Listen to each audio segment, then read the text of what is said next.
last budget that we saw, the administration said that they would spend billions of dollars on New Orleans cleanup, rebuilding everything, because the president made a promise that he would restore New Orleans by 2011, I think.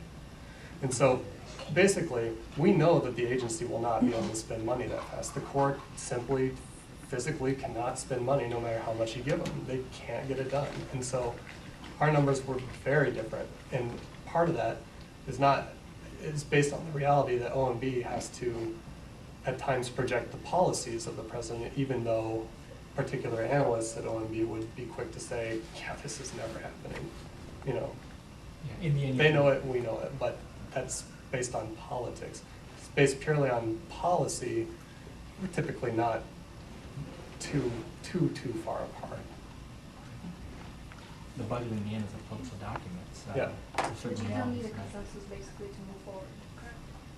CBO and OMB, I mean, if you diverge, even if you have different estimates. Well, that's why, I mean, it's not going to stop. That's why that's why CBO was created in the beginning, is to provide the Congress with their own budget office, because the president had OMB, the Congress didn't have a strong, I mean, historically, CBO was created because the Congress did not feel like they had a very strong hand in the budgetary process, and yet they hold the power of the purse.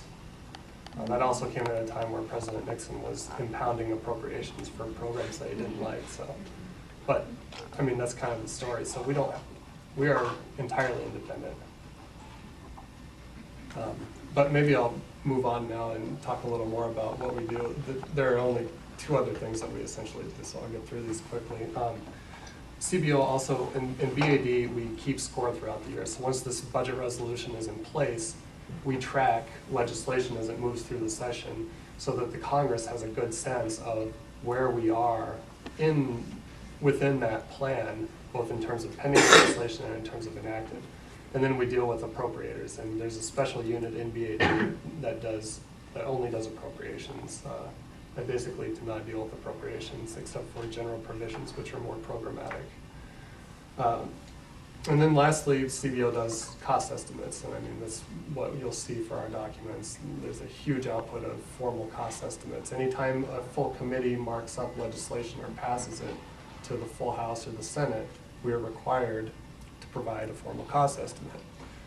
And more, since the pay-as-you-go rules were reinstituted, we have been doing a lot of informal estimates. So people call, ask us, hey, how does this look? What do you think? Is there direct spending?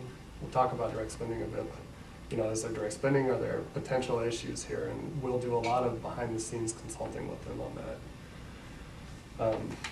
And a little bit more about cost estimates. I mean, again, we assess the impact of pending legislation in the context of current law. We look at budget authority, expected outlays, which for those of you with the executive branch, I think executive branch is more obligation-oriented, but we are outlay-oriented. We want to know what leaves and what comes in. We look for changes in receipts and revenues, and then again, we look for mandates, both on state, local, and tribal governments, and on the private sector. And if there's a federal mandate on any kind of intergovernmental entity and it exceeds a certain dollar threshold in a given year, there could be point of order implications on that as well.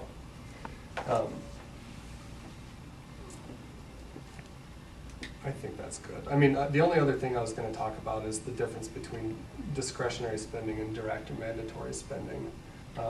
And maybe we'll go into that because it's such a crucial part of what's going on right now in the Congress. There are two sides of the budget, the discretionary and the mandatory, and I'll say mandatory and direct interchangeably. The discretionary side of the budget is based on a law that goes through the House, the Senate, gets signed by the president, and it's an authorization. It would create some new program. Then it has to get an appropriation, which the bill has to go through the House, the Senate, and be signed by the president. And even though the budgetary picture may not indicate it, it is very difficult, it is supposed to be difficult to spend money in the federal government. It's supposed to be very difficult to pass laws. We see thousands of introduced pieces of legislation a year, and only a few hundred are actually become law in a 2-year Congress.